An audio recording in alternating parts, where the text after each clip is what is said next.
Jacob টাওয়ারের উপর থেকে এই ভিউটা নেওয়া হচ্ছে। খুবই সুন্দর ভিউ এবং ওই যে নিচে পার্ক দেখা যাচ্ছে। অসাধারণ একটা প্রকৃতির দৃশ্য সন্ধ্যার আগ মুহূর্তে।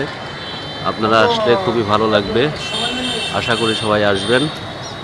এই যে আমাদের এখানে ভাই ব্রাদার সবাই ভিডিও করতে ব্যস্ত, খুবই সুন্দর, যা বলার অপেক্ষা রাখে না। অন্য পাশটা দেখাচ্ছি আপনাদের। এটা হচ্ছে মসজিদ। মসজিদটা খুবই সুন্দর, এক কথায় অসাধারণ। উপর থেকে ভিউটা দিয়েছি, আপনাদের দেখলে ভালো লাগবে। আর ওই পাশে মসজিদের সামনে যেটা, ওইটা হচ্ছে স্টেডিয়াম। স্টেডিয়ামটা ওখানে মোটামুটি অনেক বড়, খারাপ না। উপর থেকে ভিডিওটি করা হয়েছে, যার কারণে ছোট মনে হচ্ছে। তবে আপনারা আসলে খুবই ভালো লাগবে, আশা করি সবাই আসবেন, ঘুরে যাবেন। ধন্যবাদ সবাইকে, শুভকামনা রইল।